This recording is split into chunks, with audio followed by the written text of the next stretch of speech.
Bien, bonjour à toutes et tous, je m'appelle Sébastien Jakubowski, je suis le directeur de l'Institut national supérieur du professorat de l'éducation de l'Académie de Lille Hauts-de-France.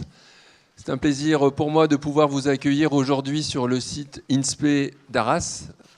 Et je suis très bien entouré, je suis entouré de David Dedev, qui est DRAN, et puis de Muriel Misplon, qui est directrice territoriale de Canopé, qui prendront la parole juste après moi. Je voudrais profiter bien sûr de ces quelques minutes et de cette occasion qui m'est donnée pour pouvoir, au travers de ces quelques mots d'accueil, vous rappeler l'importance du travail partenarial et conjoint que nous opérons entre l'INSPE, l'Académie, Canopé, et puis vous dire également quelques mots de la thématique de l'intelligence artificielle. Alors aujourd'hui, nous nous retrouvons à l'occasion de cette journée du numérique. Alors dire quelques mots de cette journée du numérique qui est un moment fort de l'année universitaire ou de l'année scolaire. D'abord, elle est inscrite au programme académique de formation, le PAF, que vous connaissez toutes et tous. Programme de formation qui est mis en place par l'École académique de formation continue, EAFC. Et cette journée du numérique est une journée que nous organisons conjointement depuis maintenant plusieurs années sur une thématique vive en éducation et dans le champ du numérique et qui permet d'apporter un regard renouvelé ou un regard différent, en tout cas toujours en prise avec l'actualité et qui, nous l'espérons, est connecté aux besoins des acteurs éducatifs que vous êtes, que vous soyez dans le premier degré, dans le second degré, chef d'établissement, enseignant, inspecteur, professeur des écoles, etc., etc. Cette journée du numérique est co-construite par les équipes de l'INSPE de l'Académie de Lille, la direction de région académique au numérique éducatif, la DRAN, le soutien de Canopé. Et puis cette année, cette journée s'est également bâtie et construite avec le soutien du CLEMI, le Centre pour l'éducation aux médias et à l'information. L'objectif est de parvenir à réunir des professionnels de l'éducation en formation initiale au travers de l'INSPE et puis quand même principalement, très majoritairement en formation continue au travers de l'outil qu'est le PAF et avec l'appui des directions académiques de l'Académie de Lille et des enseignants ou des chefs d'établissement ou inspecteurs, comme je disais tout à l'heure, de toutes les disciplines, puisque sur une thématique comme celle de l'intelligence artificielle, quelle que soit sa discipline d'appartenance ou de référence, je pense que chacune et chacun est aujourd'hui directement concerné. Peuvent être également concernés des personnels administratifs, et je pense que c'est important, puisque notamment sur cette thématique de l'intelligence artificielle, vous savez qu'une des branches importantes de son développement est l'appui au travail administratif et à sa mise en œuvre, voire à ses perspectives d'industrialisation automatisée. Cette diversité montre aussi à quel point la question du numérique, prise au sens très large du terme, interroge l'ensemble de la communauté éducative et interroge l'ensemble de nos pratiques pédagogiques et ou scientifiques. Alors sur cette thématique de l'année 2025, évidemment, il est important de pouvoir y revenir. D'abord souligner que cette thématique de l'année 2025 est la même que la thématique de l'année 2024, il y a un an, peu de choses près. Nous nous retrouvions ici aussi à Arras, dans ce même amphithéâtre, pour échanger sur la question de l'intelligence artificielle. Cela montre, d'une part, le fait qu'il s'agit d'une question bien évidemment vive. Il s'agit aussi du fait que cette question n'a cessé, j'y reviendrai, de monter en puissance au cours des derniers mois. J'en veux également pour preuve de l'intérêt autour de cette journée du numérique et de cette thématique, le nombre important des inscrits, un nombre record, puisque, à notre, sauf erreur de ma part en tout cas, nous avons 438 inscrits aujourd'hui, à peu près 180 en présentiel, on fera le détail en fin de journée, et au moins 258 personnes qui sont à distance, en plus de quelques usagers et collègues de l'INSPE auxquels nous avons ouvert la possibilité de pouvoir assister à cet événement. Donc l'organisation de la journée édition 2025 sur l'intelligence artificielle est quasiment la même dans son organisation que celle de la journée 2024.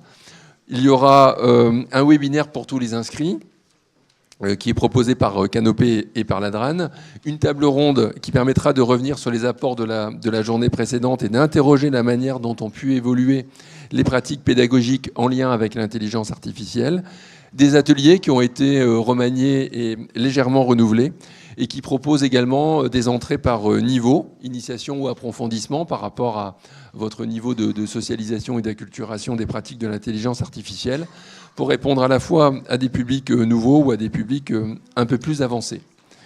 Alors en termes de contextualisation, je voudrais là aussi rappeler que l'intelligence artificielle est un non point douté aujourd'hui un enjeu de société et un enjeu éducatif. Un peu comme je l'avais fait l'année dernière, je voudrais rappeler, bien sûr c'est un enjeu éducatif, mais d'abord à mes yeux c'est presque principalement un enjeu de souveraineté politique et un enjeu de souveraineté étatique. Vous savez, les militaires ont une conception de la guerre historiquement, enfin en tout cas depuis le XXe siècle, en 3 dimensions, la terre, l'air et la mer. Une 4e dimension a été ajoutée depuis les années 60 pour faire vite, c'est l'espace. Et je pense que la 5e dimension, c'est l'intelligence artificielle qui va permettre de relier ces 4 dimensions et de leur donner une dimension beaucoup plus importante dans la manière de structurer, d'organiser et d'automatiser, d'une certaine façon, les opérations de guerre. Alors bien sûr, vous n'êtes pas là pour entendre parler de la guerre, mais on en entend parler tous les jours avec les opérations en Ukraine et puis les évolutions géopolitiques de la présidence de Trump et de toutes ses conséquences. Sachez néanmoins qu'aujourd'hui déjà, dans la structuration et l'organisation des interventions et des opérations militaires, l'intelligence artificielle tient une part prépondérante dans la structuration et l'organisation des interventions et dans leur prévisibilité. À n'en point douter, les enjeux éducatifs ne sont pas de même nature, mais ils sont tout aussi importants, y compris en termes de souveraineté. L'intelligence économique est une variable importante. Et dans l'intelligence économique, il y a la production, la connaissance et la diffusion des savoirs. Et là aussi, il est clair que notre capacité à pouvoir utiliser, manier et faire en sorte que la production de nos connaissances soit dupliquée, renforcée, multipliée par l'intelligence artificielle dans un espace souverain de production de ces connaissances à l'échelle de notre pays, voire à l'échelle européenne, est un enjeu essentiel, à mes yeux en tout cas, de construction d'un espace souverain de l'intelligence artificielle, y compris dans la dimension éducative. Alors bien évidemment, cette dimension de l'intelligence artificielle dans le champ éducatif, elle n'est pas sans poser un certain nombre de questions.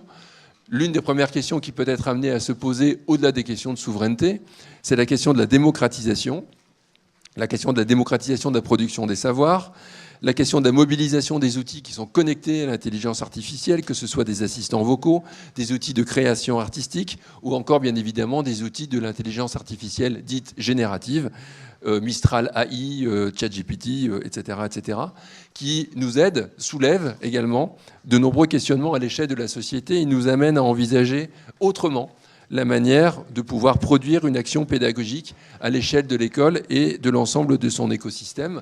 Et il est clair que l'école est aujourd'hui grandement réinterrogée dans ses capacités à pouvoir former les futurs citoyens de demain à l'ensemble des questions éthiques que pose la société dans son ensemble et que la question de l'intelligence artificielle et des compétences de l'intelligence artificielle viennent également produire.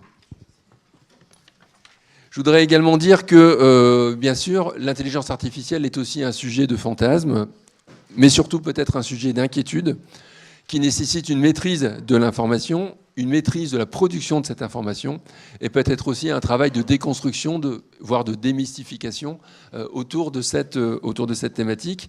Il est parfois difficile pour les usagers lambda que nous pouvons être, de saisir le fonctionnement de l'intelligence artificielle, de comprendre la manière dont celle-ci est amenée à analyser et à produire des données. Et mieux la comprendre est absolument central pour nous, toutes et tous, en tout cas je l'espère, pour d'une part mieux accompagner le déploiement de cet outil et surtout pour pouvoir mieux l'approprier. Et puis, bien évidemment, l'intelligence artificielle, 3e point, elle touche la question des savoirs et des apprentissages et soulève de nombreuses questions pour la communauté éducative que nous sommes, que vous êtes, que nous représentons collectivement. Quels sont les rapports nouveaux au savoir qui s'établissent et se bâtissent avec l'intelligence artificielle ? S'agit-il d'une forme de collaboration ou au contraire d'une forme de concurrence avec les enseignants, avec les chercheurs également ?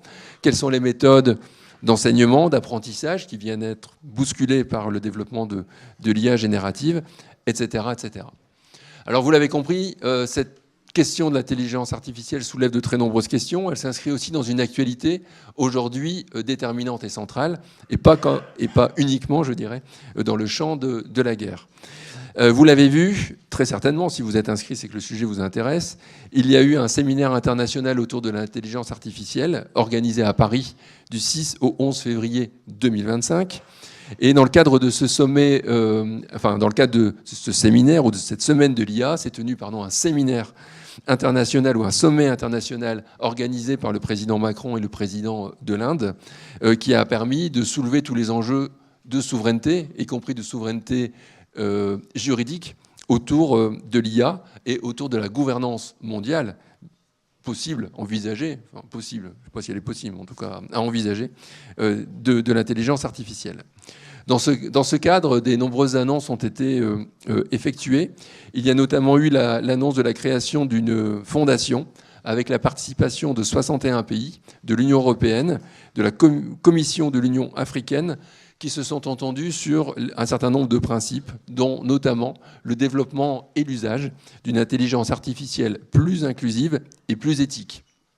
Il y a également eu la rédaction et la signature de la Charte de Paris pour une intelligence artificielle d'intérêt général qui a été adoptée le 11 février 2025 par 10 pays, dont l'Allemagne, le Chili, la Finlande, on peut le supposer, l'Inde et la France, qui sont bien sûr les co-organisateurs de ce sommet. Cela montre la manière dont, à l'échelle nationale, à l'échelle internationale, les pays et les États-nations aujourd'hui se saisissent de cette question de la souveraineté de l'intelligence artificielle, commencent à s'organiser et commencent à organiser la chaîne de responsabilité internationale autour de la transparence, autour du respect des droits humains, autour du respect de l'égalité et de l'équité, et cherchent aussi à faire prendre en compte dans l'intelligence artificielle générative la nécessaire lutte contre toutes les formes de discrimination. On peut également souligner, bien sûr, l'ensemble des déclinaisons de ces réflexions nationales et internationales autour de la thématique de l'intelligence artificielle, et en particulier celles qui sont déployées par l'éducation nationale, mais je pense que mes deux collègues en parleront davantage que moi. Il y a notamment en réflexion, au sein de l'éducation nationale, une charte visant à encadrer l'usage de l'IA au sein de l'école, à partir d'une consultation de la communauté éducative qui mobilise les différents niveaux nationaux et académiques, à l'instar de ce que le ministère de l'Enseignement supérieur et de la Recherche est en train lui-même de construire et d'élaborer en lien avec les établissements universitaires pour un usage raisonné et responsable de l'intelligence artificielle générative. Il y a également, je le dis parce que c'est important dans nos communautés scientifiques et pédagogiques, la perspective à l'été 2025 d'un appel à projet qui pourrait être doté de 20 millions d'euros dans le cadre des programmes de financement d'appel à projet de France 2030, que vous connaissez très certainement, qui vise à développer la souveraineté ouverte autour de l'intelligence artificielle. Appel à projet qui devrait être orienté ou destiné aux enseignants, et qui devrait permettre, dès la rentrée 2026-2027, de permettre de développer des initiatives pédagogiques soutenues et financées par France 2030 autour de l'intelligence artificielle. En conclusion, parce que Caroline est en train de me dire que j'ai déjà dépassé le temps qui m'était donné, mais je prends en tant que directeur le temps que je souhaite prendre, n'est-ce pas Caroline ? Grâce à l'intelligence artificielle, on mettra sur mon dos le retard.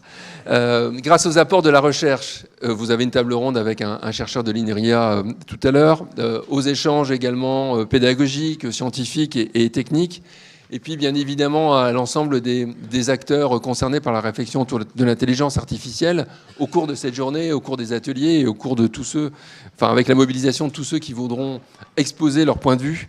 Je ne doute pas que cette journée sera un succès. Il visera pleinement à mettre en lumière les principes de l'intelligence artificielle, comment elle fonctionne, quelles sont ses opportunités pédagogiques, parce qu'il y en a de très nombreuses, et quels sont les points de vigilance aussi sur lesquels nous devrons, en tant que personnel de l'éducation ou chercheurs concernés par les questions éducatives, faire porter notre regard. On pourrait ainsi résumer en disant que l'un des objectifs, ou les objectifs centraux de la journée, vise à apprendre sur, de, avec et pour l'IA aussi, pour mieux comprendre le monde d'aujourd'hui et surtout mieux pouvoir anticiper celui de demain, orienté, on l'espère en tout cas, davantage vers la paix.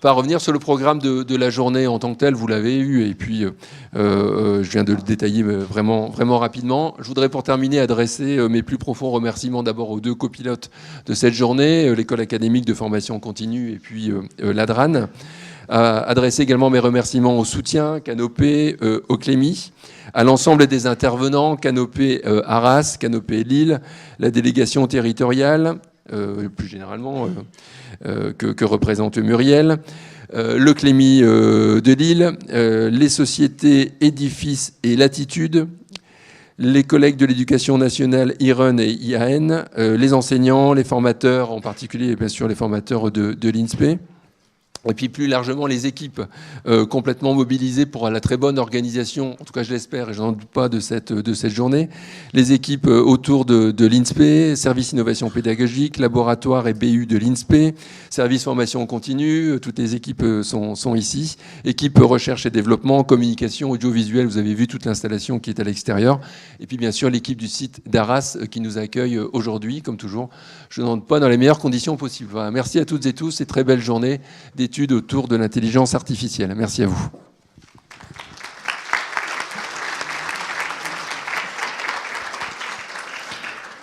Bonjour à tous, Muriel Misplon, directrice territoriale de Canopé. Beaucoup de choses ont déjà été dites par le directeur de l'INSPE et je pense que David de Thèves en dira encore davantage. Peut-être je retiendrai effectivement deux enjeux. Le premier enjeu, c'est comprendre comment fonctionne l'intelligence artificielle, puisque déjà si cette technologie infuse nos pratiques personnelles, comment justement doit-elle se déployer dans nos pratiques professionnelles? Et puis s'acculturer en termes de responsabilité individuelle, collective, et aussi, comme tu l'as très bien dit, les enjeux sociétaux. Donc Canopé est toujours heureux de s'associer à ces actions. Pour avoir participé au sommet international, Canopé a été effectivement sollicité aussi pour son expertise. Et il nous semble important de comprendre avec vous, à vos côtés, justement, comment nos pratiques professionnelles, dans quelles que soient les dimensions d'ailleurs des gestes métiers, en termes éducatifs, pédagogiques, mais aussi administratifs et en termes de pilotage, puisque je vois des chefs d'établissement, ça questionne et on doit toujours garder en tête, et je retiens vraiment l'idée d'éthique doit vraiment infuser dans toutes nos pratiques. Voilà, je sais que le temps est compté, donc je vais laisser la parole à ma collègue. Peut-être aussi souligner la participation d'experts qui vont justement nous éclairer tous sur ces questions à forts enjeux. Merci Muriel, merci Sébastien. Voilà, alors je suis David de Thèves, un délégué de région académique au numérique éducatif. Beaucoup de choses ont été dites et je vais essayer d'être court parce que je veux laisser le maximum de temps aux intervenants suivants. Juste dire qu'effectivement, comme ça a été dit, l'enjeu est majeur. Les réflexions à l'échelon national ou académique sont intenses. On a parlé de la consultation sur le cadre d'usage de l'IA. On vous parlera tout à l'heure de la communauté de réflexion en intelligence artificielle dans l'éducation. Et ces réflexions, ces discussions, elles oscillent entre des craintes légitimes et des attentes assez fortes. Alors des craintes surtout centrées sur, pour les enseignants, la question du travail personnel de l'élève et de l'intérêt, de la nature finalement de ce travail personnel et d'une remise en cause d'un certain nombre de pratiques et de gestes professionnels des enseignants. Et ça, je pense que ce sont des sujets qui seront abordés dans les réflexions du jour et dans les ateliers. Et puis de fortes attentes, parce que l'IA apparaît comme un outil qui va pouvoir faciliter, augmenter peut-être, c'est un thème qui est à la mode, un terme qui est à la mode, augmenter le travail à la fois des enseignants mais aussi des personnels. On a parlé d'autres catégories de personnel, les cadres administratifs, pédagogiques, les personnels administratifs, parce que l'IA va permettre de favoriser dans les classes, par exemple, la différenciation pédagogique, l'inclusion, favoriser l'efficacité tout simplement des enseignements qui sont conduits. Et puis, aussi parce que l'IA, c'est certainement quelque chose qui va pouvoir faciliter le travail personnel de l'ensemble des agents, qu'ils soient enseignants, administratifs ou autres, et finalement, peut-être contribuer à l'amélioration de la qualité de vie au travail. Et puis, un autre des attentes aussi autour de ce qu'a dit Muriel, de la compréhension de l'IA. Je pense qu'il y a un enjeu majeur de permettre à nos élèves de comprendre comment fonctionne l'IA, comment l'utiliser de manière éthique, responsable, raisonnée, tous les enjeux d'éducation aux médias et à l'information. Et je salue le partenariat avec le CLEMI autour de ces questions. Effectivement, il faut qu'on puisse mobiliser l'IA pour les élèves, pour qu'ils comprennent comment ça fonctionne, pour leur permettre de mieux apprendre, et puis pour développer aussi, profiter de l'arrivée de l'IA pour développer leur esprit critique. Je ne vais pas être plus long, je vais juste dire un très grand merci aux équipes qui se sont mobilisées pour l'organisation de cette journée. C'est un travail de longue date. On a commencé à préparer cette journée quasiment au lendemain de la journée de l'an dernier, hein, donc dès le printemps dernier. Et ça a beaucoup mobilisé les équipes de l'INSPE, de Canopé, de l'EAFC, de la DRAN, ça a été dit. Et je tiens à leur adresser un immense merci. C'est un bel exemple de mobilisation et de collaboration et de mobilisation collective autour d'un sujet majeur. Un grand merci à vous toutes et tous qui êtes là dans la salle et à distance. Vous êtes nombreux aussi à nous regarder en live pour votre mobilisation, et je pense que vous serez aussi quelque part des ambassadeurs de ce qui va être dit dans vos écoles, dans vos établissements. Donc il y aura une réflexion qui va se poursuivre au-delà de cette journée, j'en suis certain, mais sachez que c'est une volonté de Madame le Recteur.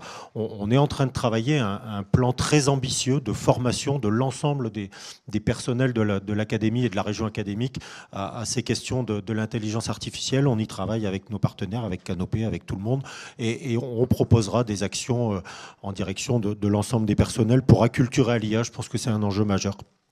Et un grand merci à tous nos intervenants qui vont proposer les 12 ateliers que vous vivrez tout à l'heure, aux intervenants de la table ronde qui étaient déjà là l'an dernier et qui sont venus pour témoigner de ce qu'ils ont mis en place depuis l'an dernier, de ce qu'ils ont retenu, ce que ça leur a apporté. Et puis un grand merci alors à Michael Perrault et Florence Champeau qui animeront la conférence de tout à l'heure.